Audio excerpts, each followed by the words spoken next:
Good evening sir. Good evening.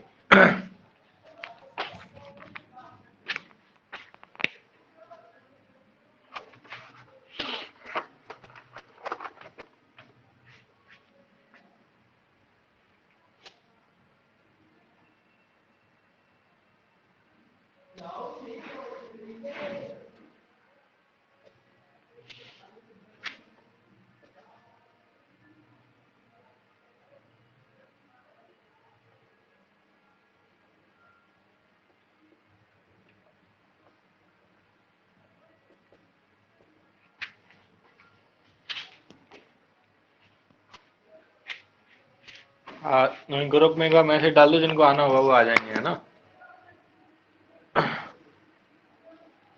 Okay sir.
चलो अब बात करते हैं रास की, रेनिन एंजियोटेंसिन एल्डोस्टेरोन सिस्टम की। तो रास होता क्या है और इसके बारे में देखो। तो ये जीएफआर कंट्रोल करने की, अगर तुम्हारे ब्लड में क्या हुआ कि जीएफआर ग्लोमेरुलर ब्लड फ्लो या तो कम हुआ या फिर ग्लोमेरुलर ब्लड प्रेशर अगर कम हुआ तो तुम्हें पता है जीएफआर घट जाएगा। ये बात समझ में आती है इतनी कि अगर ये ब्लड प्रेशर घटेगा तो भाई सीधी कहानी है, जो छन्ने वाली क्वांटिटी होगी वो भी घट जाएगी कि नहीं घट जाएगी? सही है? अरे बोलो, है कि नहीं? ये बात तो कॉमन सेंस समझ में आती ना कि अगर ब्लड प्रेशर घट जाएगा तो छन्ने वाली जो क्वांटिटी जीएफआर भी घट जाएगा। जीएफआर घट जाएगा मतलब ग्लोमेरुलर फिल्ट्रेट घट जाएगा। अब जैसे ये ग्लोमेरुलर फिल्ट्रेट घटेगा तो तुम्हें पता है, मैंने बताया था एफरेंट आर्टरियोल में हमारी सेल्स होती है जेजी सेल्स। ये जेजी सेल्स इसको सेंस कर लेंगी और एक सिगरेट करती है हार्मोन रेनिन। क्या सिगरेट करती है? Hormone renin. अब ये रेनिन ब्लड में होता हुआ कहाँ पे जाता है? ये लिवर के पास चला गया, लिवर ब्लड ब्लड में पता गया, ये मान के चलो ब्लड में चला गया, ब्लड में ही जाएगा। तो अब जो लिवर होता है ना, लिवर तुम्हारा क्या करता है, एक प्रोटीन इनएक्टिव प्लाज्मा प्रोटीन को सिंथेसिस करता है, इसका नाम होता है एंजियोटेंसिनोजन। ये नोजन नोजन कभी वर्ड आया था ना, इसका मतलब ही होता है इनएक्टिव। जैसे तुमने डाइजेस्टिव में पढ़ा होगा पेप्सिनोजन, काइमोट्रिप्सिनोजन, ट्रिप्सिनोजन, पढ़ा है कि नहीं पढ़ा? Yes sir.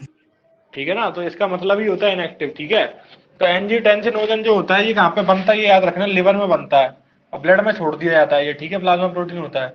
अब जो रेनिन हार्मोन होता है, रेनिन हार्मोन इसको कन्वर्ट कर देता है क्या में, एंजियोटेंसिनोजन फर्स्ट में। क्या में कन्वर्ट कर देता है? रेनिन एंजियोटेंसिनोजन फर्स्ट में। ठीक है, अब उसके बाद ये क्या करता है, it reaches to the lungs. ये लंग्स के पास जाता है थ्रू सर्कुलेशन। अब लंग्स के पास एक एंजाइम होता है एसीई एंजाइम, उसका नाम होता है एंजियोटेंसिन कन्वर्टिंग एंजाइम। तो ये एंजियोटेंसिनोजन एंजियोटेंसिन फर्स्ट को क्या में कन्वर्ट कर देता है, एंजियोटेंसिन सेकंड में कन्वर्ट कर देता है। अब ये सारा काम संभालता है एंजियोटेंसिन सेकंड। अब एंजियोटेंसिन सेकंड कितने किस किस पे वर्क करता है? एक तो थर्स्ट सेंटर पे वर्क करता है हाइपोथैलेमस के। तो अगर थर्स्ट सेंटर पे वर्क करेगा तो क्या होगा, तुम्हें प्यास ज्यादा लगेगी, और प्यास लगेगी तो तुम पानी पियोगे कि नहीं पियोगे? है कि नहीं? यस। और तुम अगर पानी पियोगे तो ब्लड का वॉल्यूम बढ़ेगा। भाई पाइप तो छोड़ा हुआ नहीं, ब्लड का वॉल्यूम बढ़ गया तो बीपी बढ़ जाएगा। अपने को यही तो करना था। समझ में आया कि नहीं आया? चांदनी जी आपके समझ में आया क्या? आप अभी लेट उपस्थित हुई हैं। सर समझ में नहीं आया अभी आया। चलो मैं एक बार दोबारा से रिपीट करता हूँ। ठीक है, ग्लोमेरुलर ब्लड फ्लो तुम्हारा कम हो गया, किसी रीजन से ग्लोमेरुलर ब्लड फ्लो तुम्हारा कम हो गया, सपोज दैट डिहाइड्रेशन हो गया, कुछ भी हो गया, बहुत सारे रीजन हो सकते हैं। तुम्हारा ग्लोमेरुलर ब्लड फ्लो अगर घट गया तो तुम्हारा सीधी कहानी जो समझते हो जीएफआर घट जाएगा। ये तो समझते हो ना, क्योंकि जब ब्लड ब्लड फ्लो ही घट गया या फिर ब्लड प्रेशर ही घट गया तो जो छन्ने वाली क्वांटिटी होगी, जो फिल्टर्ड जो अमाउंट होगा, फिल्टर्ड अमाउंट लिक्विड का, वो कम हो जाएगा कि नहीं हो जाएगा? बोलो, that will be reduce due to decreasing in the pressure. है कि नहीं? यस। तो बोलो आया ना। ठीक है, अब जब ये कम हुआ तो इसको सेंस करने के लिए हमारे पास कुछ सेल्स हैं। ये मैं पहले ही बता चुका हूँ तुम्हें, जंक्स्टा ग्लोमेरुलर सेल्स होती हैं, जेजी सेल्स। कहाँ पे प्रेजेंट होती है? Present in afferent arteriole. मैंने बताया था ना, मैंने पढ़ा दिया ये तो तुम्हें जेजी सेल्स के बारे में। तो ठीक है, तीन बताई थी मैंने, एक तो लेसिस सेल्स, एक जेजी सेल्स और एक macula densa cells. Macula densa cells कहाँ पे थी?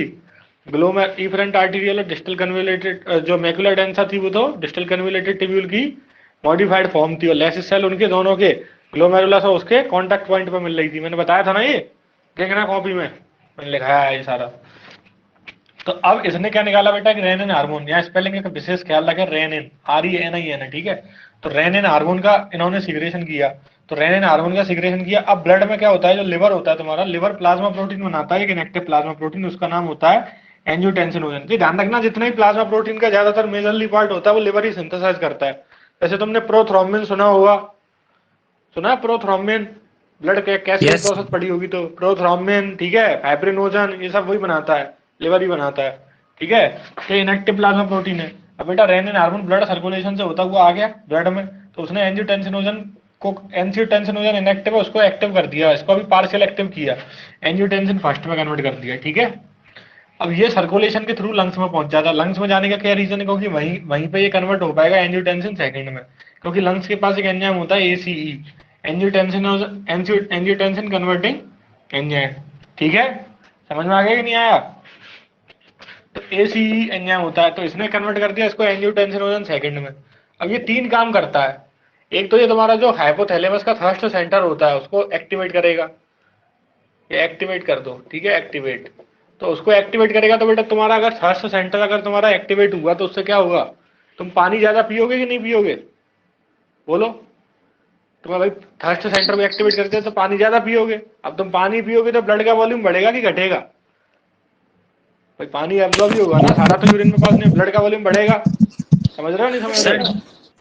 जब हाँ बेटा, जीएफआर घटेगा, जब जीएफआर घटेगा तभी लीवर सिंथेसाइज करेगा एंजियोटेंसिनोजेन। नहीं ये तो हमेशा, ये तो ऑलवेज सिंथेसिस होता रहता है, क्योंकि उसे पता है ऐसी भी कंडीशन आ सकती है बॉडी के अंदर। इट इज ऑलवेज सिंथेसिस, ठीक है ना। ब्लड भाई ऐसे तेरी बॉडी में फाइब्रिनोजन तो हमेशा प्रेजेंट है ना, यस सर। इनएक्टिव फॉर्म में, लेकिन जब कट लगता है जब वो एक्टिवेट हो जाता है फाइब्रिन में, जैसे यस सर। प्रोथ्रोम्बिन थ्रोम्बोकाइनेस से थ्रोम्बिन में कन्वर्ट हो जाता है, फिर जो थ्रोम्बिन होता है वो फाइब्रिनोजन को फाइब्रिन में कन्वर्ट कर देता है। पढ़ा होगा ना ऐसा कुछ, तो इस तरीके से, ठीक है ना। Yes sir. तो ये हो गया। अब इसने 3 काम किए, एक तो तुम्हारा थर्स्ट सेंटर को एक्टिवेट कर दिया है, हाँ ये लिख लेना वाली, ये ऑलवेज सीक्रेटेड इन ब्लड।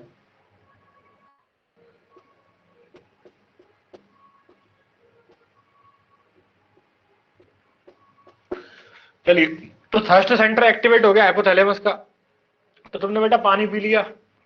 अब पानी पिया तो ब्लड का वॉल्यूम बढ़ गया, अब ब्लड का वॉल्यूम बढ़ गया तो बीपी फिर बढ़ गया, बीपी की दिक्कत थी सारी। समझ में आया कि नहीं आया? अरे बोलो, आया ना? Yes sir. ठीक है। और इसने अब एक और हार्मोन है, उसका नाम क्या है, एड्रेनल कॉर्टेक्स है। तो एड्रेनल कॉर्टेक्स है, उसका नाम क्या है, एल्डोस्टेरोन।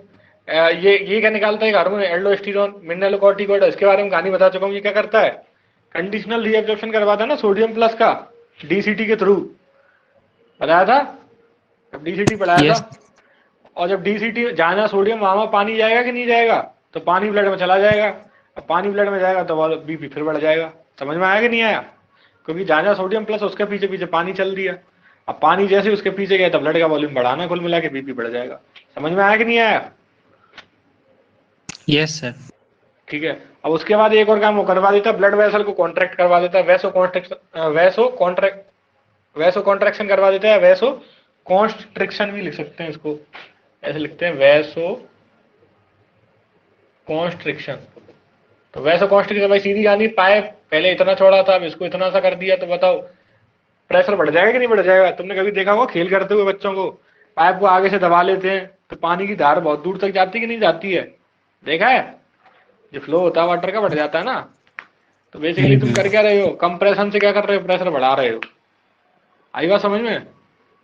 अभी दो Yes, बेचारे sir. आए, अभी बेचारे दो जो आए थे, इनको समझ में कुछ आ नहीं रहा होगा, इन्होंने पुरानी क्लास ली नहीं है, क्या चल रहा है ये? चलो तो चले गए, भाग गए, चलो कोई ना। तुम ही पढ़ो, बस पढ़ो वही पढ़ो जिनको समझ में आता है और पढ़ने वाले भी हो, इनको ज्यादा पढ़ने का ना हो। मुझे भी ऐसे बच्चों से दिक्कत हो जाती है, ज्यादा पढ़ने से डरते हैं। चलो ये समझ में आ गया, क्लियर हो गया ये? Yes sir. अब बेटा एक और चीज सुनो, अगर ये रास वाला सिस्टम अगर चलता रहा तो इस हिसाब से तो क्या हो जाएगा, ब्लड प्रेशर बढ़ता ही रहेगा, बढ़ता ही रहेगा। तो इसको रोकने के लिए भी तो कोई चाहिए कि नहीं चाहिए, है कि नहीं है? चाहिए। तो चलो इसका स्क्रीनशॉट लो, फिर मैं आगे बढ़ता हूँ। ले लिए? ये नोट्स तुम कॉपी पे ये नोट्स तुम कॉपी पे बना लेना भाई, वरना ही बाद में सारे गायब हो जाएंगे ना। तुम स्क्रीनशॉट लेके ना इनको कॉपी पे एक जगह लिख लिया करो। लिखते हो क्या? क्योंकि आज पढ़ोगे कल भूल जाओगे बेटा, ठीक है? यस तो एक और सर। चीज बता दे, एक और चीज बता देता हूँ यहीं पे तुम्हें, कि अगर बीपी तुम्हारा डाउन हो गया, बीपी लो हो गया, तो बीपी लो होने से बताओ क्या होगा? मैं ऐसा बोल सकता हूँ, रिड्यूस फिल्ट्रेशन हो जाएगा NaCl का, NaCl भी कम फिल्टर होगा, क्योंकि GFR ओवरऑल घट जाएगा। और तुम्हें पता है मैंने एक्टिवेट किसको कर देगा, बताइए? मैक्यूलर डेंसा को। मैंने जहाँ पे मैक्यूलर डेंसा के बारे में बताया था वहां पे लिखवाया था कि काय को सेंस करती हैं, sense sodium concentration in filtrate. देखना कॉपी में लिखवाया होगा, ठीक है, अगर तुमने पढ़ाया द्वारा तो, ठीक है। अब ये जब जैसे ये सेंस करती है ना, तो ये एक्टिवेट हो जाती है, एक्टिवेट था जेजी सेल्स, और जेजी सेल्स क्या सीक्रेट कर देती हैं? रेनिन, और रेनिन क्या स्टार्ट करा देगा? रास। रास की फुल फॉर्म भी पूछ सकता है नीट में तुमसे, ठीक है ना? एनसीईआरटी में बाकायदा सारा दिया है। बोलो समझ में आ गया क्या? तो मैक्यूलर डेंसा सेल का भी हुआ कि नहीं हुआ रोल? बोल दो। Yes sir. और ये तो मैं बता ही चुका हूँ, जो लेसिस सेल्स होती है, तीनों सेल्स का रोल एक और बार बता देता हूँ। ये क्या सीक्रेट करती है? एरिथ्रोपोइटिन। और ये क्या करवाता है? एरिथ्रोपोइसिस करवाता है बेटा। ये सही है कि नहीं है? अरे बोलो यस सर। दोस्तों, चलो आगे बढ़ूंगा। हाँ, अब बात करते हैं रास का सिस्टम को कौन कंट्रोल करेगी। चलो ये लिख लिया ना, ये कर दिया, इसका स्क्रीनशॉट ले लो एक बार।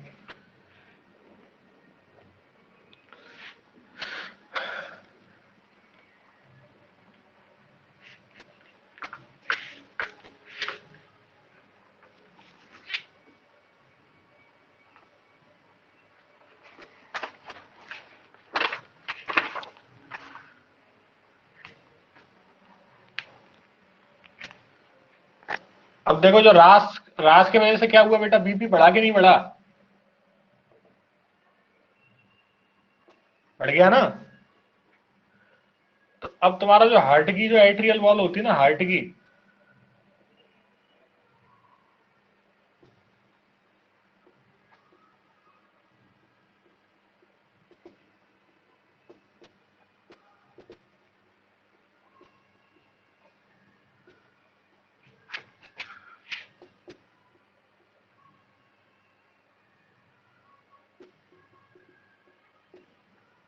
ये एक फैक्टर रिलीज करती है।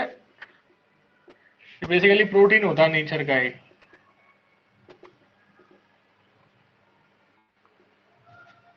Adriel नाइट्रोयूरेटिक factor. इसका नाम होता है एएनएफ। क्या नाम होता है? एएनएफ। ठीक है, समझ में आया कि नहीं आया? बोलो। सर रास फॉर्मेशन बीपी लो तब ना। बीपी इंक्रीज कर रहा है ना वो तो बेटा। अच्छा। नहीं समझ में आया? हम्म। तो अब ये क्या करता है पता है? जो रास ने पूरा जो वैसो कॉन्स्ट्रिक्शन वाला करवाया था उसको कर देगा खत्म। तो ये कर देता वैसो डायलेशन। अब वैसो डायलेशन करेगा तो बीपी क्या हो जाएगा? डिक्रीज। अब यहाँ पे ऐसे नहीं बोल रहा मैं कि डिक्रीज करके तुम्हें फिर बिल्कुल लो लो पे ले आना, फिर रास स्टार्ट हो जाएगा, फिर तो कोई मतलब ही निकलेगा। बोलो, क्योंकि रास किया काय के लिए था? रास अपन ने किया था काय के लिए? कि बीपी बढ़ जाए अपना। डिक्रीज करना। अब बीपी बढ़ता ही जा रहा है, बढ़ता ही जा रहा है, बढ़ता ही जा रहा है, तो उसको रोकने वाला भी तो कोई चाहिए ना। वो मान ही नहीं रहा है, मैं तो बढ़ाता ही जाऊंगा। तो फिर हमारे पिक्चर में मौजूद है एट्रियल नाइट्रीयूरेटिक फैक्टर। तो नाइट्री और यूरेटिक क्या बोलते हैं इसको? Basically cause excretion of,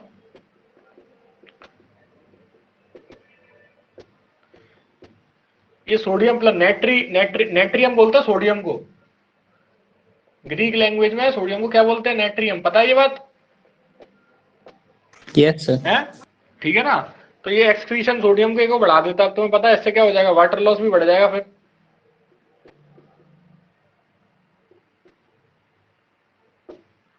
access of water will be loss from through urine.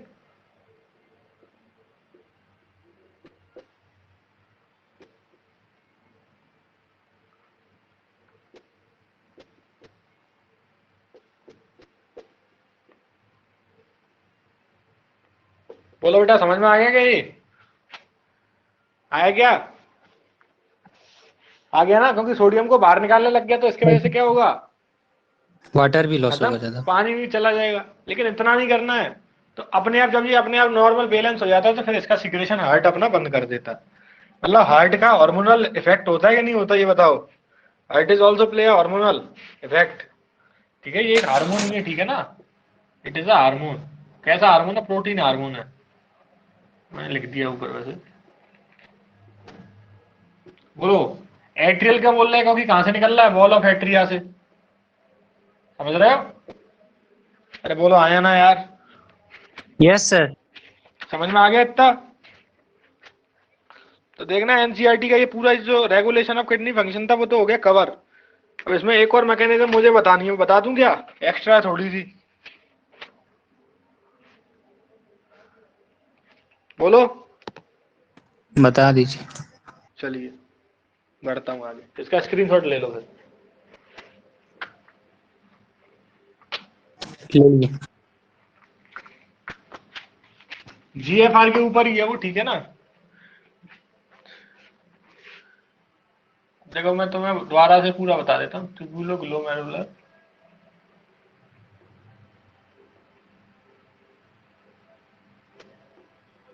Feedback, दूसरी साइड लिखते हैं अपन, एक मायोजेनिक मैकेनिज्म है।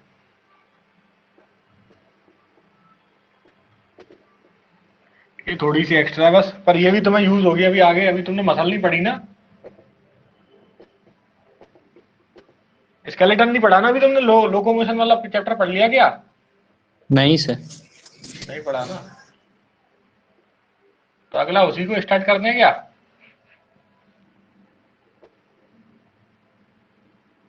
हैं? ये लोग से भी पूछ लिए। बोलो बोलो, तुम्हें पढ़ना है कि नहीं पढ़ना ये बताओ तुम तो। तुम दोनों कुछ बोलो।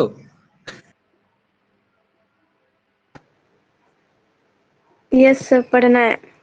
पढ़ना है ना, तो बताओ कौन सा चैप्टर स्टार्ट करूं या ब्रेन चालू करूं, बताओ।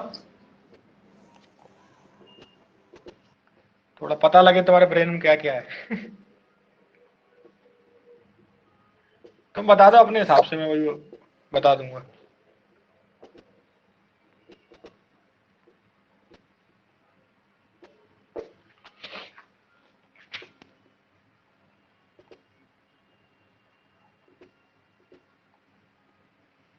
सर लोकोमोशन एंड मूवमेंट वाला ही पढ़ा है। क्या क्या क्या? जरा जोर से बोलें देवी, आप बहुत धीरे बोल रही हैं। सर लोकोमोशन एंड मूवमेंट वाला ही पढ़ा दीजिए पहले। ठीक है।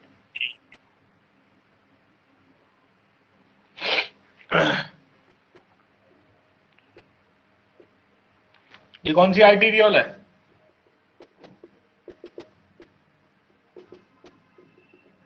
ये फ्रंट है।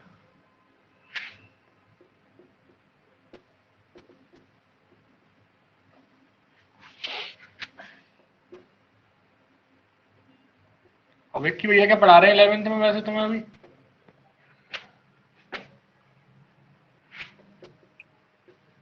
Chemical coordination and integration. खत्म हो गया? नहीं सर। नहीं अभी बहुत बाकी भी बहुत। थोड़ा सही।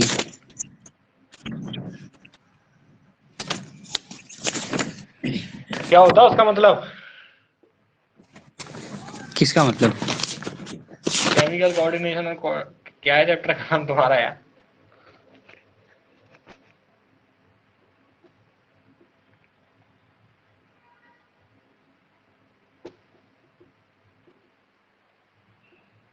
थायरोकैल्सिटोनिन कौन निकालता है? क्या सर? थायरोकैल्सिटोनिन कौन निकालता है?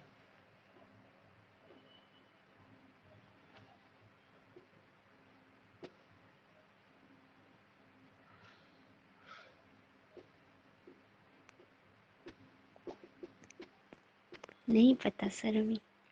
नहीं पता है, चलिए। कौन निकालता है सर? अभी तो तुम पता करो यार, मैं ही बता दूंगा सब कुछ। फिर बताएंगे सर वहां तक पढ़ाई हुआ है कि नहीं? बेटा उसके नाम से ही पता लग रहा है। थायरोकैल्सिटोनिन कौन निकालेगा? थायराइड ग्लैंड सीधी कहानी नहीं यार, निकालेगी। हाँ तो कॉमन सेंस भी वहाँ लगा। तक। हाँ हमको सर लगा नहीं। हाइपोथैलेमस हो सकता था ना, इसलिए नहीं बोले। ना ना ना, चलिए। अब देखो मायोजेनिक सर में कुछ नहीं होता है। नहीं था। बताओ तुम्हें मैंने क्या बताया था? एफरेंट आर्टीरियल जनरली कैसा होता है?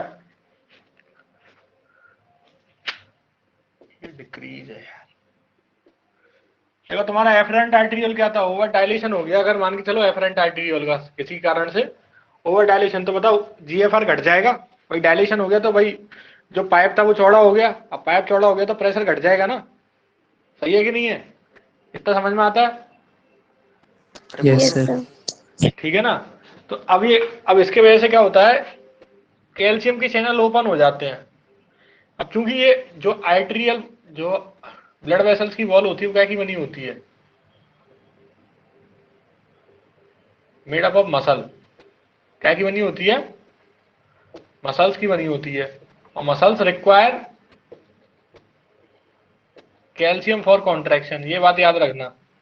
तुम कैल्शियम, अगर तुम्हारी बॉडी में कैल्शियम की कमी होगी ना, तुम्हें तो स्पाज्म हो सकता है, तुम्हारी मसलों में अकड़ा, टिटेनस हो सकता है, कैल्शियम की कमी आ जाती है तो, ठीक है ना, बहुत सारी बीमारी हो सकती है। इसके वजह से तुम्हारा मसल कॉन्ट्रैक्शन सही नहीं होगा। बताओ, अगर मसल कॉन्ट्रैक्शन सही नहीं होगा तो मूवमेंट तुम्हारी हो पाएगी क्या? मूवमेंट ब्लॉक हो जाएगी कि नहीं हो जाएगी, बताओ? Yes sir. ठीक है ना? तो चलो देखो यहाँ पे क्या हुआ। तो जैसे ही ओवर डायलेशन हुआ एफरेंट आर्टेरियल का, बॉडी ने सेंस कर ली ये चीज, तो ओपनिंग कर दी कैल्शियम चैनल की। यहाँ पे कैल्शियम के चैनल है वो ओपन कर दिए। अब कैल्शियम की चैनल है वो कहाँ से, यहाँ से बाहर से कैल्शियम आने लग गया इनके पास, ठीक है। अब उससे क्या हुआ, कैल्शियम आया तो वैसो कॉन्स्ट्रिक्शन हुआ ऑफ एफरेंट आर्टेरियल, तो इससे क्या हो जाएगा, ग्लोमेरुलर फिल्ट्रेट जो फॉल हुआ था वो नॉर्मल पा जाएगा कि नहीं आ जाएगा, क्योंकि ये डिक्रीज हो जाएगा इसका डायमीटर। बोलो। सर कैल्शियम चैनल मतलब? कैल्शियम चैनल मतलब कुछ नहीं भाई, दरवाजा था यहाँ पे जो कैल्शियम को अलाउ करते हैं अंदर जाने के लिए। अगर ये बंद है तो कैल्शियम नहीं जा पाएगा। अब कैल्शियम जब जरूर होता है ना, जब कॉन्ट्रैक्शन करवाएंगे जब, ठीक है। और इसको डिटेल में मसल कॉन्ट्रैक्शन में पढ़ाऊंगा। अभी इतना समझ में आया क्या? चैनल नहीं समझ में आया क्या? एक बार फिर से बता चैनल, दीजिए। बीपी हाँ डिक्रीज उसके हुआ, बाद। जीएफआर डिक्रीज हुआ, तो ओवर डायलेशन हो गया एफरेंट आर्टेरियल का, सपोज दैट। तो ओवर डायलेशन जैसे हुआ तो ओपनिंग हो जाएगी कैल्शियम चैनल की। कैल्शियम चैनल क्या करेंगे, मसल का कॉन्ट्रैक्शन करवा देंगे, तो वैसो कॉन्स्ट्रिक्शन हो जाएगा एफरेंट आर्टेरियल का। और जब कॉन्ट्रैक्शन हो गया तो ब्लड जिस रफ्तार से पहले आ रहा था उसी बीपी से आएगा, तो ग्लोमेरुलर फिल्ट्रेट नॉर्मल हो जाएगा। आया समझ? नहीं आया? Yes sir. आ गया ना? यस। चलिए आगे बढ़ते हैं, फिर इसका स्क्रीनशॉट लो जल्दी से, फिर मैं आगे बढ़ूँ।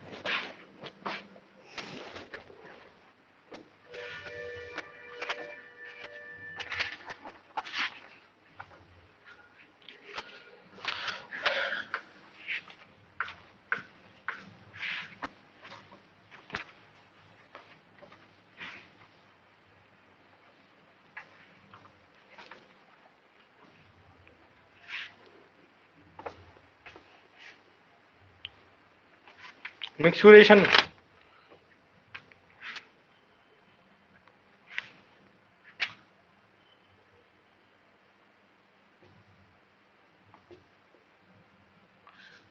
मिक्सुरेशन मतलब क्या होता है?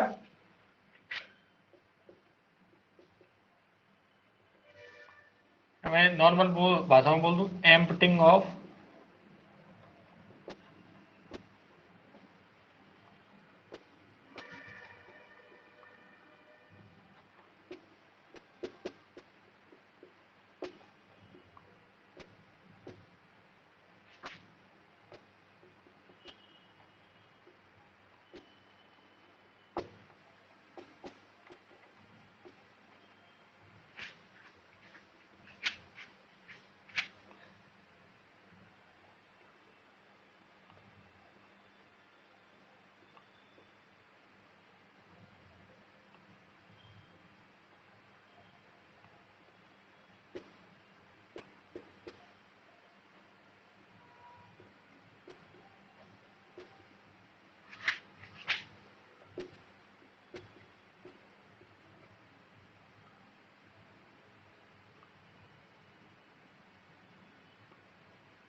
यही था ना?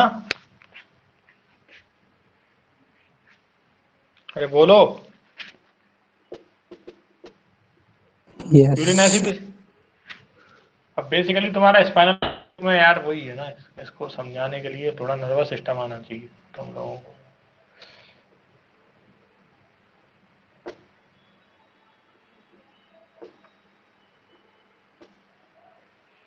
ठीक है।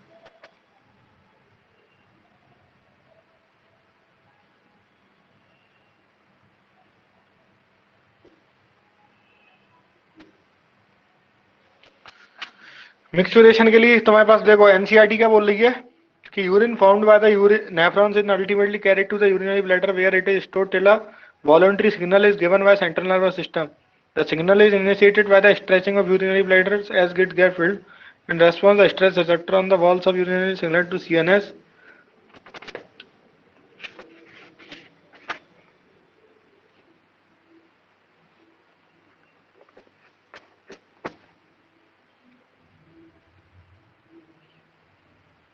चलो, तुम्हें पता है ये स्ट्रेस रिसेप्टर है, तो 230 ml जैसे इसमें बढ़ता है ना, 230 ml यूरिनरी ब्लैडर में जैसे भर जाता है तो इसकी स्ट्रेचिंग हो जाती है काफी। अब बताओ जब ये वॉल खिंचेगी तो इसके वजह से क्या होगा, इसके स्ट्रेस रिसेप्टर क्या हो जाएंगे, स्टिमुलेट होंगे। बोलो। Yes sir. On filling of urinary bladder,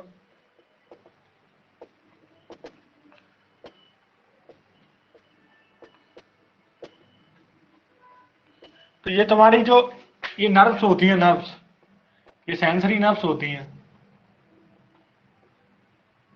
अब ये इंफॉर्मेशन को कैरी करेंगी यहाँ से सेंट्रल नर्वस सिस्टम के spinal cord. Spinal cord central nervous system का पार्ट है ना, ये पता है कि नहीं पता तुम्हें? Yes sir. थोड़ा बहुत 10th में पढ़ा होगा तुम लोगों ने यार, इतना तो मैं मानता हूँ। ब्रेन और स्पाइनल कॉर्ड, ठीक है। इस नर्व का नाम लिखूं क्या?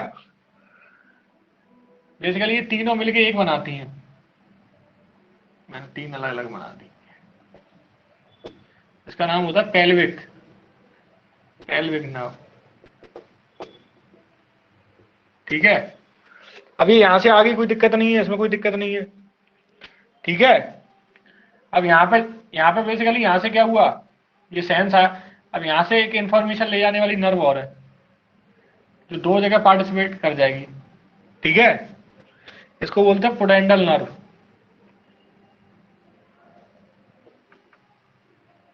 ये मोटर होती है, मोटर इन नेचर, ठीक है। स्पिंक्टर उसके पास जा रही है, ठीक है।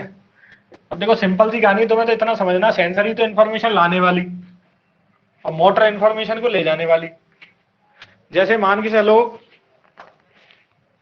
ये तार की सप्लाई है, कुल मिला के कुछ है नहीं। देखो ऐसे, इसको ऐसे समझना, जैसे मान के चलो ये रिसेप्टर है, तो रिसेप्टर को तुमने स्टिमुलस दिया, तो जो ले जाने वाला तार है वो क्या है, ले जाने वाला तार क्या हो गया, ये तो बेटा सेंसर ही हो गया। अब यहाँ पे से क्या जाएगा, जैसे मान के चलो अब यहाँ पे एक मसल थी, तो यहाँ तक पहुंच गया तार, ये मोटर हो गया। जैसे मान के चलो तुम्हें ऐसे समझना इसको, जैसे मेरा ये हाथ है, ये दिख रहा है तुम्हें, ठीक है। यहाँ मेरे पीछे ये मान के चलो, अभी तुम ऐसे मान लो ये स्पाइनल कॉर्ड है, ठीक है, और ये मेरा हाथ है, सही है, ठीक है ना। Yes sir. और ये मसल है। अब समझना तुम कहानी, ये क्या है, स्पाइनल कॉर्ड है, ये हाथ है मेरा। अब हवा में समझना, ठीक है। अब मान के चलो कि यहाँ पे मैंने किसी गर्म चीज को हाथ लगाया, तो यहाँ से एक तार जा रहा है जो स्पाइनल कॉर्ड तक जा रहा है, तो इस तार ने क्या किया, मेरी उंगली से टच, जो रिसेप्टर था वहां से तार ले गया स्पाइनल कॉर्ड तक। तो जो स्पाइनल कॉर्ड तक जो तार गया उसको तो बोलेंगे सेंसरी। सेंसरी मतलब जो सेंस करता है स्टिमुलस को, ठीक है, गया। अब जैसे ही हाथ लगा तो मैं हाथ को पीछे हटाऊंगा ना, हटाऊंगा कि नहीं हटाऊंगा, बोलो आया ना। Yes sir. तो उसके लिए ये वाली मसल कॉन्ट्रैक्ट करनी चाहिए ना, ये जो बाइसेप्स है, ठीक है। ऐसा तो होगा नहीं कि यूं छोड़ दूंगा हाथ को, यूं तो करूंगा ना पीछे की तरफ। यस पीछे सर। कर रहा हूं तो कॉन्ट्रैक्शन चल रहा है। तो बेसिकली हुआ क्या कि यहाँ पे जैसे आया ना, तो ये इसको मसल मान लो, मैंने इसको मसल मानने के लिए बोला था, तो यहाँ से एक तार निकल के इस मसल को गया। तो जैसे ही सेंस करके आया, यहाँ पे एक तार आया, ये मेरा हाथ, यहाँ से तार आया सेंसरी, और यहाँ पे पता लग गया मेरे को क्या स्टिमुलस है। अब इसने एक तार भेज दिया यहाँ मसल को, तो जैसे ही गया ये वाला तार, तो इसने इसने कुछ काम करवाया, मोटर फंक्शन करवाया, तो इसने ये यूं खींच लिया पीछे की तरफ। समझ में आया कि नहीं आया? Yes sir. अरे बोलो, खोपड़ी में गया क्या? तो ये तो सेंसरी नर्व है। अब सेंसरी नर्व से क्या, अब ये यहाँ पे एक मोटर नर्व गई, और मोटर नर्व कहाँ कहाँ पे सप्लाई होगी? एक तो यहाँ इसकी वॉल को होगी यूरिनरी ब्लैडर की, और एक स्पिंटर को, क्योंकि यूरिनेशन कब होता है? जब स्पिंक्टर खुलेगा। हाँ, स्पिंटर यहाँ पे क्या हो जाएंगे? रिलैक्स, और मसल कॉन्ट्रैक्ट। कॉन्ट्रैक्ट। तो दोनों जगह सप्लाई चाहिए कि नहीं चाहिए? अगर एक भी सप्लाई मैंने खराब कर दी तो ये वाला सिस्टम काम करेगा क्या? No sir. नहीं करेगा। और अगर ये नर्व मैंने कट कर दी कोई भी, तो दिक्कत हो जाएगी कि नहीं हो जाएगी? और अगर Yes, स्ट्रेस sir. रिसेप्टर मैंने स्ट्रेस रिसेप्टर हटा दी तो क्या होगा बताओ? ये सेंसेशन होगा क्या मुझे भरने का? अगर मैंने स्ट्रेस रिसेप्टर हटा दी तो ये मुझे भरने का पता ही नहीं लगेगा। तो मेरा यूरिनरी ब्लैडर एक लिमिट तक तो एक्सटेंड होगा, उसके बाद हट जाएगा। भाई थैला ही तो है, तो फिर इन्फेक्शन के चांसेस है बॉडी के अंदर। नहीं समझे? Yes sir. समझ गए ना? तो ये क्वेश्चन पूछ रखा है कि when we remove the stress receptor of the urinary bladder then what will happen? तो we will not feel the sensation of the filling of the urinary bladder, and that's why the after a limit the urinary bladder will be bust out and infection may be occur in the body. सही है? Yes ये sir. चांदनी कैसे चलेगी? Network issue हो गया क्या? चलो इसका स्क्रीनशॉट लो, इसका स्क्रीनशॉट लो। ले ली। ले लिए? Yes sir. चलिए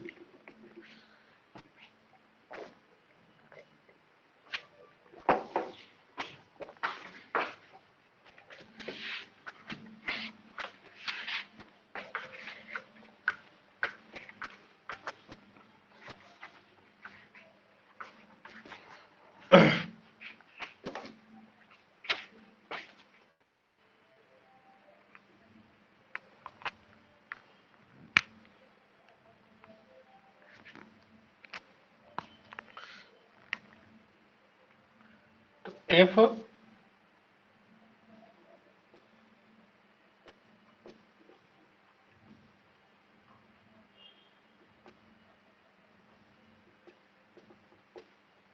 मिक्सुरेशन होगा क्या?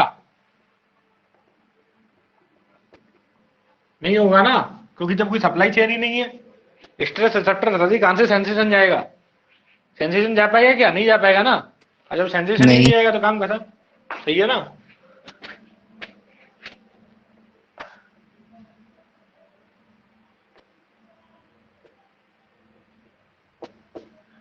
यूरिनेशन अर्ग start at 230 ml of urine filling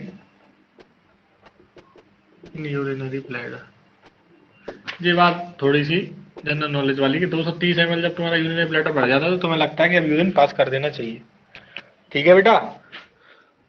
सही है? Yes sir.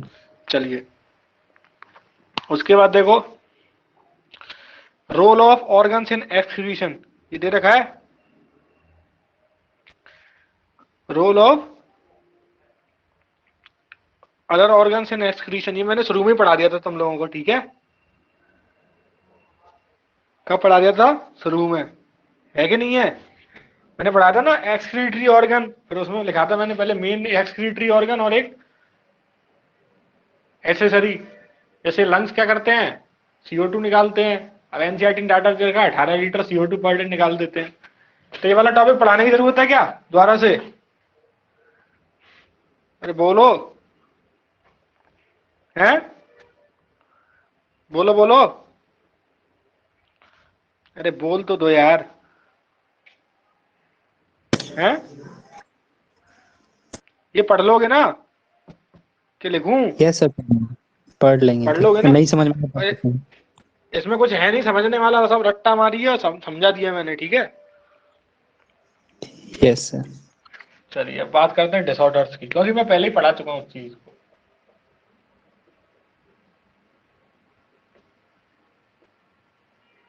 सर ग्लाइकोस यूरिया क्या होता है?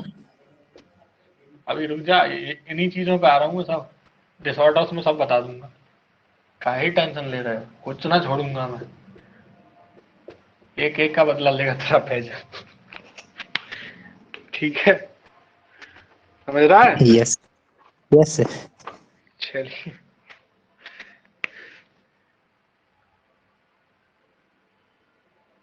बेटा स्पेलिंग मेरी शायद मिस्टेक हो सकती है थोड़ी बहुत, मैं स्पेलिंग लिखने में जनरली गलती कर देता हूँ, फिर भी चलिए। एक कंडीशन होती है एन्यूरिया, इसका मतलब है ए मतलब नहीं और नो यूरिया मतलब नो प्रोडक्शन ऑफ यूरिन। अगर यूरिन का प्रोडक्शन ही ना हो तो उसको क्या बोलते हैं? एन्यूरिया, इंसान मर सकता है इस केस में, ठीक है। और एक होता है ओलिगो यूरिया, इसमें होता है लेस प्रोडक्शन ऑफ यूरिन। तुमने रिप्रोडक्शन पढ़ लिया क्या?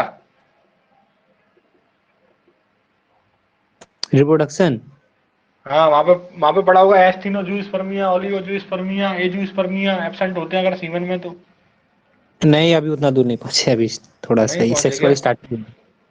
चलिए चलिए, अब पॉली माने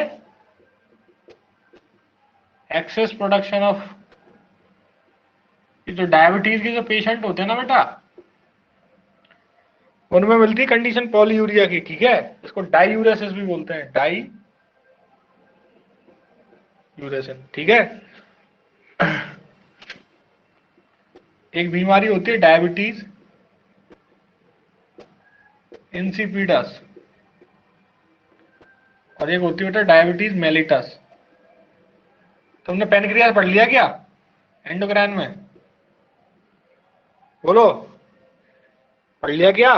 अरे दोस्तों बोल तो दो। No no sir.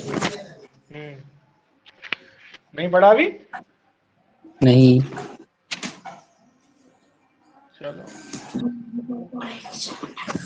तो यहाँ पे क्या होता है, लैग हो जाता है एडीएच का। अब तुम बताओ, लैग अगर हो जाएगा, अगर एडीएच कम हो गया तो बताओ पानी ज्यादा लॉस होगा कि नहीं होगा?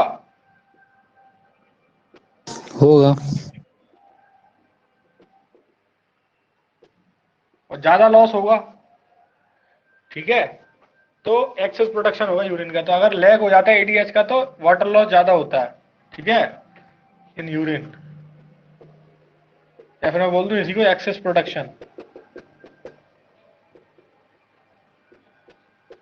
तो इसी को बोल देते हैं अपन डायबिटीज इंसिपिडस, इसमें नो ग्लूकोज इन यूरिन। तो डायबिटीज में जरूरी नहीं है तुमसे कोई बोल दे कि डायबिटीज में ग्लूकोज आएगा ही आएगा, तो ऐसा जरूरी नहीं है, ठीक है। अब बात करते हैं डायबिटीज मेलिटस की। तो due to lack of insulin क्या होता है, ब्लड ग्लूकोज फिल्टर होता है, blood glucose increase, so filter होता है in blood, filter in kidney and come to urine, ठीक है। तो डायबिटीज मेलिटस में क्या होता है, ग्लूकोज इज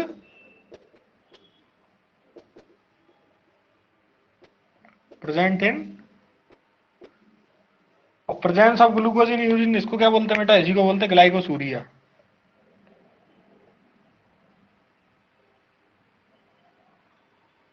आगे समझ में? Yes sir. ग्लाइकोसूरिया, ग्लाइकोसूरिया मतलब presence of glucose in urine. भाई सीधी कहानी तो बेटा तुम इसको ऐसे समझो, तुम्हारी बॉडी की औकात ग्लूकोज वो ब्लड में रख सकती है, ठीक है। अब एक्चुअल में क्या होता है, इंसुलिन क्या करता है, तुम्हारे ब्लड ग्लूकोज को, इंसुलिन बेसिकली एक ये है, क्या कहते हैं, जैसे होता है ना, टीचर्स होते हैं स्कूल में, बच्चों को बोलते हैं चलो क्लास में, चलो क्लास में, बोलते कि नहीं बोलते? तो इसी तरीके का कुछ इंसुलिन है। इंसुलिन इस तरीके का हार्मोन है, इंसुलिन बोलता है ब्लड ग्लूकोज को बेटा जाओ अपनी क्लास में। उनकी क्लास का नाम है ब्लड जो सेल्स है, क्योंकि ग्लूकोज जब सेल में जाएगा जब तो एनर्जी बनेगी कि नहीं बनेगी? बोलो, अरे बोलो। Yes sir. ठीक है, तो इसकी वजह से क्या होता है कि जो ग्लूकोज अब यूटिलाइज होता रहता है, जितना ब्लड में चाहिए उतना रहता है, लेकिन अब इंसुलिन की कमी होगी तो ब्लड में ग्लूकोज बढ़ गया, अब जब ग्लूकोज ज्यादा बढ़ेगा तो किडनी उसको क्या करेगी, फिल्टर करेगी।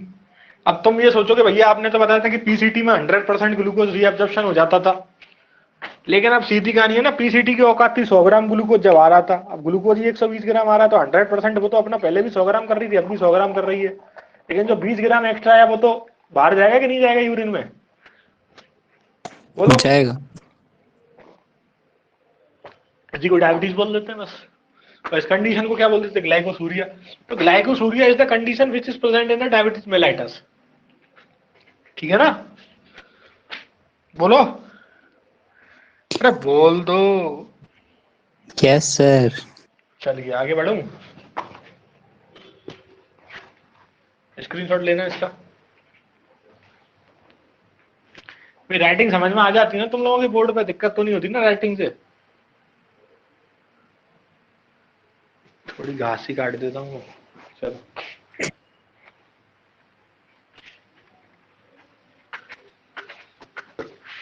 जो दो देवियां प्रेजेंट है उनकी समझ में आ रहा है क्या, अरे बोलो, तुम यार बोलते ही तो नहीं हो यार, पता नहीं काहे ना बोलते तुम, तो मार रहा हूँ क्या तुम लोगों को। यस सर आ रहा। बता, पिटाई विटाई लगा दी मैंने, कुछ बोल दिया तुम्हें। हिमेटोयूरिया, ठीक है, हिमेचूरिया, हिमेचूरिया है। अब देखो बेटा, हीम जहां पे वर्ड आया था इसका मतलब ही होता है ब्लड। क्या होता है इसका मतलब, ब्लड। तो हिमेटूरिया मतलब क्या हो गया, presence of blood in urine is called haematuria. समझ में आ गया, ठीक है।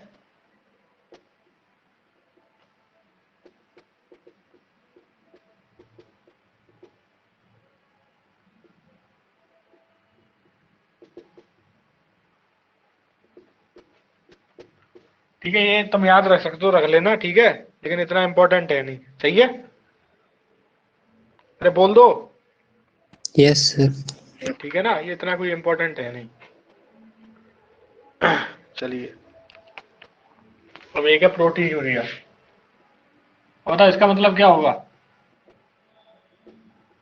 यूरिन में प्रोटीन है। Presence of protein in urine. Urea. Urine, ये यूरिन, ठीक है। अब एक और लिख रहा हूं मैं, एल्बुमिन यूरिया,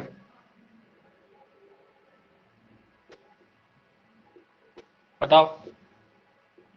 प्रेजेंस ऑफ याद है, एल्ब्यूमिन। सिंपल सी कहानी है बेटा, वैसे ऐसी जनरली पूछता नहीं है ये चीज, ठीक है। अब ये क्या होगा, ये कब आएगा, वैन जो फिल्ट्रेशन जो स्लिट्स थे ना वो अगर लार्ज हो जाएं किसी वजह से, क्योंकि मैंने बताया था एल्बुमिन लार्ज साइज प्रोटीन होता तो आ ही नहीं सकता है, ठीक है। या फिर ऐसा हो negative charge of basement membrane is destroy, उस कंडीशन को बोलते हैं मिनिमम चार्ज नेफ्रोपैथी, लेकिन तुम्हारे सिलेबस में नहीं है। ये समझ में आ गया, अरे बोल दो दुष्टों, अरे बोल दो यस बेटे, सर। अरे बोल दो, बोल दो। चलो, अब एक टर्म है कीटोन यूरिया, मैं स्पेलिंग से लिख रहा हूँ क्या, कीटोन यूरिया, हाँ। अब कीटोन यूरिया जानने से पहले तुम्हें देखो, जब स्टारवेशन की कंडीशन होती है ना इन बॉडी,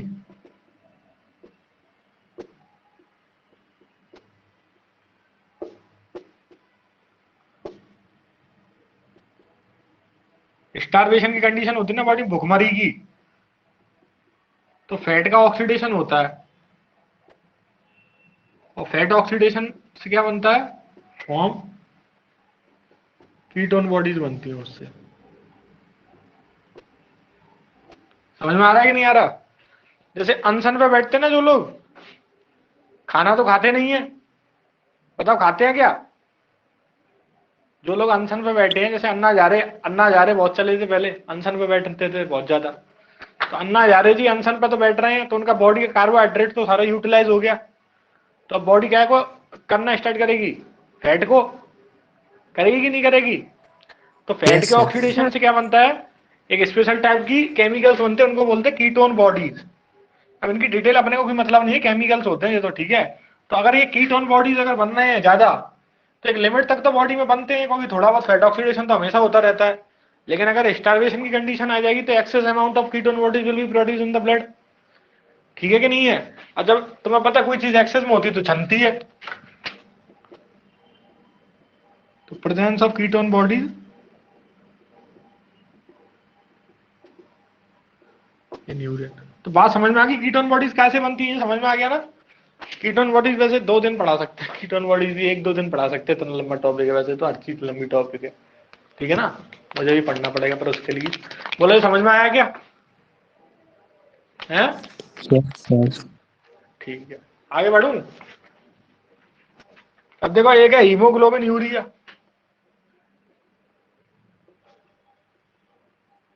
बता दो क्या होगा इसका मतलब, presence of haemoglobin in urine. बताइए कोई दिक्कत है कि सही है? सही है. सही है, चलो ठीक है। अब एक टर्म आती नेफ्राइटिस। ये दुनिया जिंदगी में अब कभी आइटिस आ जाए ना, आइटिस, आइटिस का मतलब होता है बेटा इन्फ्लामेशन। क्या होता है? तो नेफ्रॉन का इन्फ्लामेशन।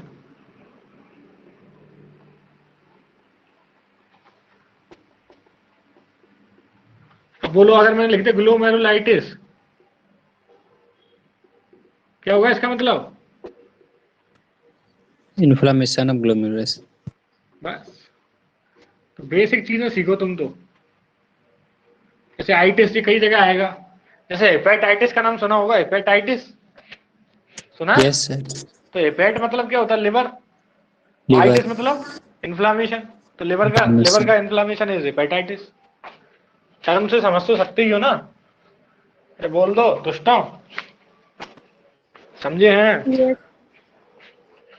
अब एक टर्म है डिसयूरिया। ये होता है पेनफुल मिक्सचुरेशन।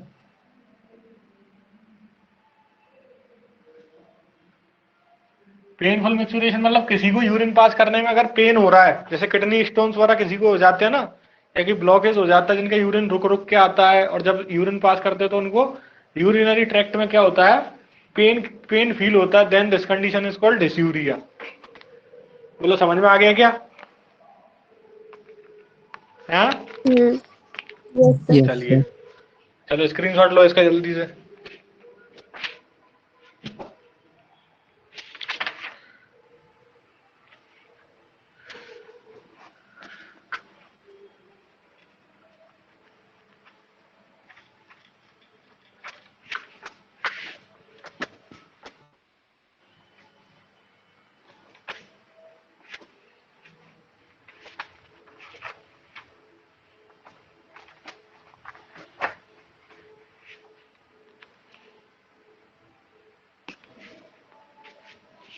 अरे बता, रीनल कैलकुलाई, इसको बोलते हैं यूरोलिथियासिस। देखो तुम्हें जो एनसीईआरटी में लगे वो पढ़ लेना, लेकिन ये सारे टर्म दिए हुए हैं एनसीईआरटी में मेरे हिसाब से, तो ठीक है ना? तो ये क्या होता है? Formation of stone in kidney.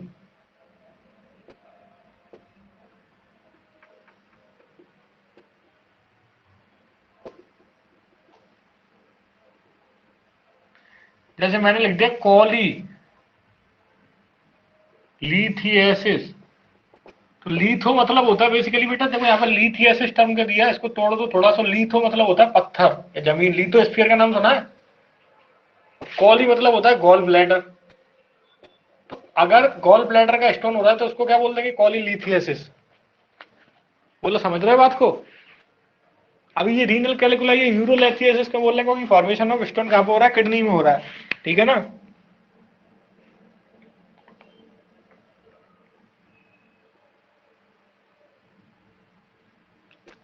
या तो ये कैल्शियम फॉस्फेट की बनी हो सकती है। इतना इतना गणित जानते हो कि नहीं जानते, ये बताओ मेरे को। इतनी इतनी केमिस्ट्री जानते हो क्या?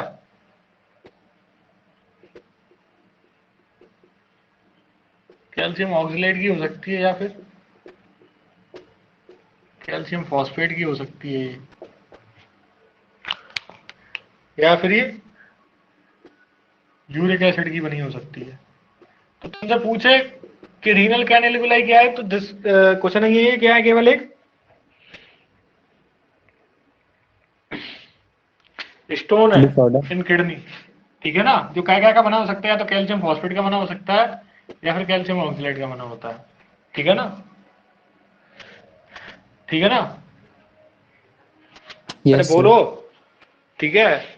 और कई बार क्या होते हैं, बियर की बोतल बताते हैं इनको पीने के लिए जिनके किडनी का स्टोन होता है, वाइन, क्योंकि वाइन क्या होता है, डाईयूरेटिक होता है, तो जब ज्यादा डाईयूरेटिक है तो यूरिन बार बार आएगा, तो ऐसा हो सकता है कि जो स्टोन है वो वहां से क्या हो जाए, पुश होके और नीचे आ जाए और निकल जाए, ऐसा हो सकता है, ठीक है, समझ में आ गया।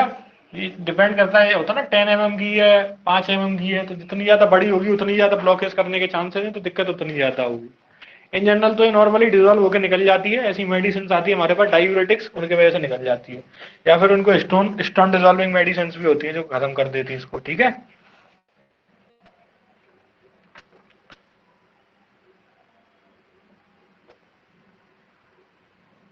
एक है कंपन,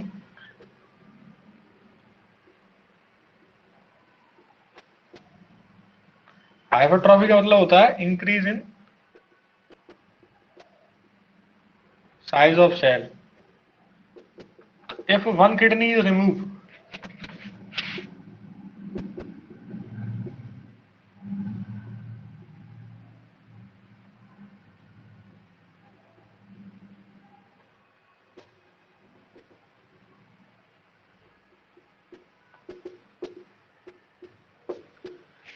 हाइपरट्रॉफी का मतलब क्या होता है, जैसे ये सेल थी, ये सेल अभी नॉर्मली ऐसी थी, अब ये एबनॉर्मल हो गई ऐसी, तो इसको बोलते हैं हाइपरट्रॉफिड सेल, ठीक है ना। जैसे अभी तुम यूट्रस पढ़ोगे ना, तो जब यूट्रस अभी तो नहीं पढ़ा होगा तुमने, जब बच्चा बनता है, जब हम अपने मदर के वॉम्ब में थे तो उनका मदर का यूट्रस फूल गया ना, ये चौड़ा हो गया, साइज बढ़ जाता है, तो वहां पे भी हाइपरट्रॉफी हो जाती है, ठीक है ना। और जैसे कई लोग बॉडी बिल्डिंग करते हैं तो उनकी मसल सेल की हाइपरट्रॉफी हो जाती है, तभी तो उनकी मसल एकदम क्लियरली विजिबल होती है। तो हाइपरट्रॉफी का मतलब समझ में आ गया, अरे बोलो, यस अरे सर। बोल दो, ठीक है। तो कंपनसेटरी क्या बोल रहे हैं इसको, बेटा एक किडनी तुमने हटाई, लेकिन काम तो उतना ही है, ब्लड तो उतना ही है, ब्लड थोड़ी कम हो गया बॉडी के अंदर, तो ब्लड कम नहीं हुआ ना, तो क्या हुआ उसके वजह से दूसरी किडनी ने अपनी सेल्स के साइज बढ़ा दिया, तो उसके वजह से एक किडनी का ओवरऑल अपने को साइज बढ़ा हुआ मिलेगा, तो उसको क्या बोलते हैं, कंपनसेटरी हाइपरट्रॉफी। कंपनसेटरी का बोल रहे हैं क्योंकि ये कोई डिजीज कंडीशन नहीं है, एक किडनी के रिमूव होने की वजह से ऐसा पाया गया। अरे बोलो, एक अरे बोल दो। सर एक मूव होने से लाइफ स्पेन कम हो जाता है क्या? लाइफ स्पेन भी कम हो जाता है, क्योंकि भाई सीधी कहानी है, तुम्हारा 5 लीटर ब्लड था, पहले इसी काम को 2 लोग कर रहे थे, अब इसी काम को 1 लोग कर रहा है, तो क्या होगा, दिक्कत होगी कि नहीं होगी। बट साइज तो बढ़ा ना किडनी का। क्या किडनी का साइज तो बढ़ाना, लेकिन वही है ना, साइज बढ़ने से ये बात नहीं ना, लेकिन लोड तो ओवरऑल एक ही ऑर्गन पर आ रहा है ना। अब ऐसा तो है नहीं एक किडनी का साइज इतना बढ़ जाएगा कि 2 किडनी के साइज के बराबर हो जाए, ऐसा थोड़ी होगा। बोलो, आया समझ में कि नहीं आया, तो समझ में आ गया ना, कोई दिक्कत। नहीं। ठीक तब है, किसी को किडनी नहीं देंगे सर? क्या तब किडनी डोनेट नहीं करेंगे तब? क्या हो गया, गर्म पानी पी लो। क्या कह रहा है भाई, बोल दोबारा बोल। तब किडनी डोनेट नहीं करेंगे तब? बेटा किडनी डोनेट करने के लिए तो और भी चक्कर है, वो तो बाद में बताऊंगा, अभी इतना मत घुसे डिटेल में, फिर कल 1 घंटा और निकाल दूंगा फिर किडनी ट्रांसप्लांटेशन पे आएगा तो, ठीक है ना। चलो उसके बारे में थोड़ा बहुत आइडिया दूंगा, ये समझ में आ गया क्या। Yes sir. अभी एक और बता देता हूँ मैं, कॉन्जेनाइटल किडनी, इसका मतलब होता है कि by birth presence of only single kidney, birth से ही एक किडनी का मिलना, उसको क्या बोलते हैं, कॉन्जेनाइटल किडनी, ठीक है। ये कैसे पॉसिबल है? ये बेटा ऐसे पॉसिबल है कि उस टाइम पे जो सेल्स थी, सपोज दैट अभी तुम्हें, अभी रिप्रोडक्शन का बेसिक भी तुम्हें एक्चुअल में बताया जाता तो है नहीं, एक्चुअल में तुम्हारी बॉडी के अंदर स्टेम सेल्स होती हैं पर्टिकुलर, सुना है नाम कभी? नहीं। तो अब सुनोगे ना, तुम अभी आगे बस पढ़ोगे जब बताऊंगा। तो बेसिकली जो स्टेम सेल्स होती है ना, वो तुम्हारी बॉडी का कोई ऑर्गन बना रही है। मान के चलो कुछ मदर के यूट्रस में कुछ ऐसी कंडीशंस क्रिएट हुई जिनकी वजह से उन सेल या तो डैमेज हो गई, या फिर उनको ऐसा फेवरेबल एनवायरनमेंट नहीं मिला कि वो किडनी डेवलप कर पाए। तो ऐसा हुआ कि कुछ सेल्स तो बना लेंगे किडनी, लेकिन कुछ नहीं बना पाई, तो एक ही किडनी का फॉर्मेशन हुआ। कंडीशंस तो बहुत सारी भी हो सकती है, कई बार किडनी छोटी बने, कई बार बड़ी भी बन जाए, ऐसा भी हो सकता है। समझ में आ रही है? ये तो डिपेंड करता है एनवायरमेंटल फैक्टर्स पे। तभी तो जब मदर प्रेग्नेंट होती है या फिर फीमेल प्रेग्नेंट होती है, तो उस टाइम पे उसको बहुत गुड एनवायरनमेंट और गुड हेल्थ, गुड फूड वगैरह ये सब देना चाहिए, ताकि उसका वो सारा डेवलपमेंट बहुत जो हमारा फीटस डेवलप हो रहा है वो अच्छा हो। ठीक है ना? समझे हैं कि नहीं समझे हैं? समझे। चलिए स्क्रीनशॉट ले लो, फिर कल बात करेंगे। ठीक है,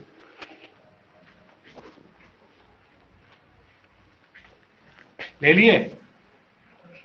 यस सर। चलिए मिलते हैं फिर कल हैं। इसके बाद में क्वेश्चंस तो मैं भेजूंगा चैप्टर खत्म होने के बाद ही ना, एक बार लगा लेना सारे लाइन से, मैं डेली भूल जाता हूँ। चैप्टर खत्म हो जाएगा उस दिन। अब थोड़ा सा रह गया इसमें, एक तो वो रह गया आर्टिफिशियल किडनी वाला पोर्शन रह गया, मैं बता दूंगा। और वो जो पैरा पढ़ने बोला वो पढ़ लेना, और उसमें जो चीज नहीं समझना है कल पूछ लेना फिर। ठीक है ना? कल लास्ट है इसका बिल्कुल। ठीक है, यस सर। चलिए ओके।